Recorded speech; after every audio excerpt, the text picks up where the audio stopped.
Yohanes Mandagi dari Keuskupan Agung Merauke, Monsinyur Cornelius Sipayung dari Keuskupan Agung Medan,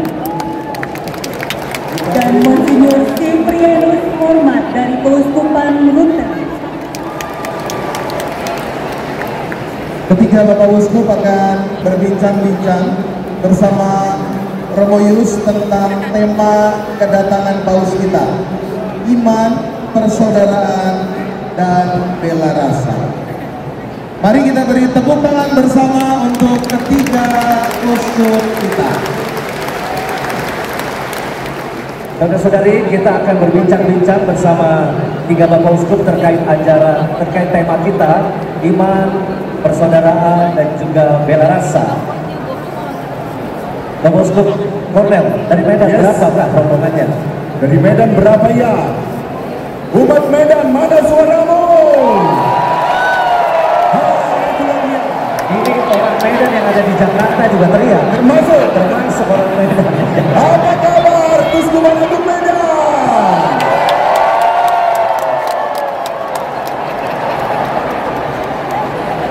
Menyala ya, menyala dan berkobar-kobar. Apa kabar semua umat Allah? Oke, Bapak Uskup Dari Medan ada 2000. hebat sekali. Kita acaranya tidak akan apa kabar terus, karena nanti talk show-nya nggak ada isinya. Ya, kita langsung ke isi aja Bapak Uskup. Bapak Uskup, tentang Bapak Suci Paus Fransiskus. Saya ingin tema pertama tentang iman dengan Monsinyur Cornel. Ajaran apa ataupun dokumen apa yang Bapak Uskup paling ingat, paling khas terkait iman kekatolikan kita? Baik, Bapak Fransiskus, saya sangat tertarik dengan ajarannya yang menasihati kita supaya jauh dari konsumerisme. Jauh dari konsumerisme. Ya, menjauhkan diri dari konsumerisme. Ada bukti nyatanya kan Bapak Paus Fransiskus mengajarkan itu? Ada. Bapak Fransiskus mengatakan konsumerisme itu kecenderungan untuk terus membeli dan mengkonsumsi barang dan jasa secara berlebihan, seringkali lebih dari kebutuhan dasar demi kepuasan pribadi.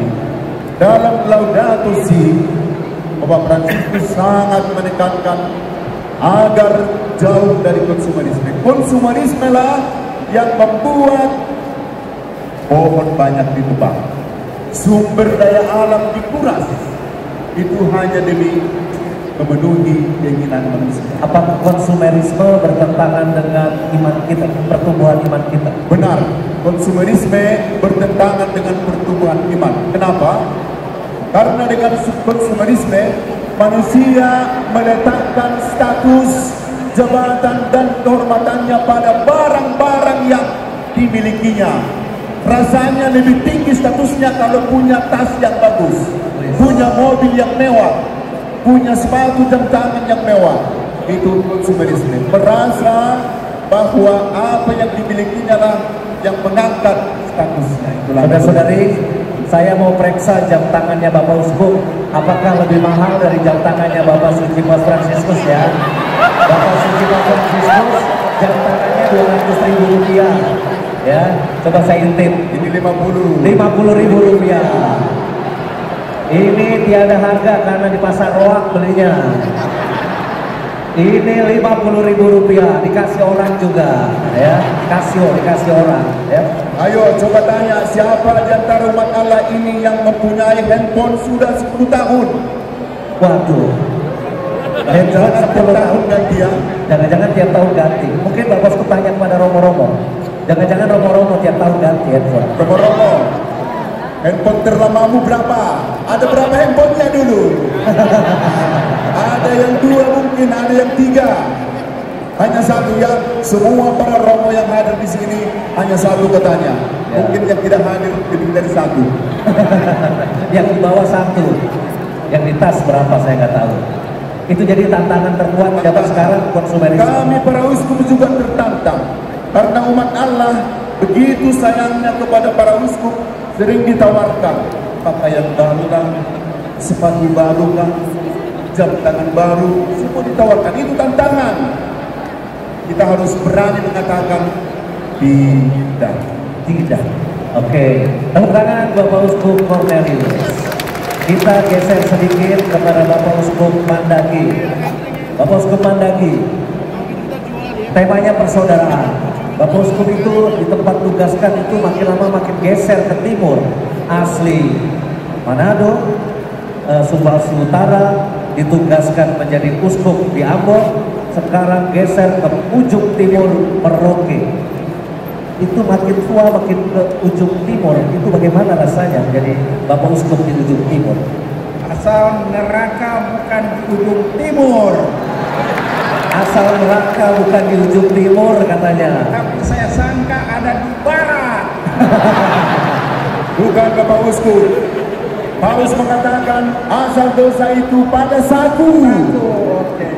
Asal dosa pada saku kita. Saku, iya. Oke. Dosa ada di saku.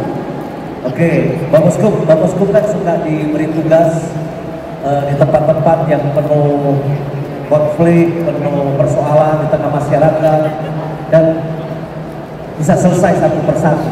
Itu resepnya, jurusnya, itu apa sebetulnya, Bapak Uskup? Oke, saya 27 tahun di Ambon. Mana Ambon? Mana Ambon? Tahun 2000 mereka berkelahi karena agama. Hampir mati semua. Yang tinggal cuma Uskup Mandagi. Paling sakti dong. Tapi yang luar biasa. Dan ini ajaran dari Paus Fransiskus, yakni cinta mengatasi semuanya. Amor omnia vincit, cinta. Saya juga ketika menjadi uskup di Ambon untuk menyelesaikan masalah, saya serukan secara total. Kita Kristen mencintai, bukan pegang pedang kekerasan. Kita akan mati dengan kekerasan. Kita hidup dengan cinta. Dan berhasil juga. Mereka rupanya takut sama Uskup Mandagi karena begitu garang, begitu keras, tapi keras karena cinta. Karena itu pada kesempatan ini saya juga ingin serukan kepada mereka yang ada di Papua, hentikanlah kekerasan dan ambillah cinta kasih, persaudaraan. Hentikan kekerasan di sana. Tidak ada guna bekelahi, cuma mau mati semua. Yang tinggal saja Uskup Mandagi di sana. Juga kekerasan. Usia 75 tapi pidatonya seperti masih usia 40. Energinya dari mana ini? Ya seperti Paus Fransiskus juga. Kalau secara fisik sudah mau mati, kaki sudah lumpuh, semuanya hampir lumpuh, juga jantung hampir lumpuh, gigi hampir lumpuh. Yang tinggal yakni hati yang baik, yang tinggal hati yang baik. Dan ini menjadi kekuatan di dalam hidup, kekuatan spiritual, bukan kekuatan fisik. Tepuk tangan buat Bapak Uskup Mandagi, luar biasa. Sekarang saya geser ke samping ke Bapak Uskup Siprianus Sormat. Pertama Provisian dulu, Uskupan Ruteng sudah dimekarkan menjadi tambah satu Uskupan Labuan Bajo. Sebelumnya Uskupan Ruteng itu uskupan yang umat Katoliknya paling besar kan? Betul sekali. Keuskupan di Indonesia dengan jumlah umat Katolik yang paling besar. Sebelum dimekarkan berapa itu Bapak Uskup? 900 ribu.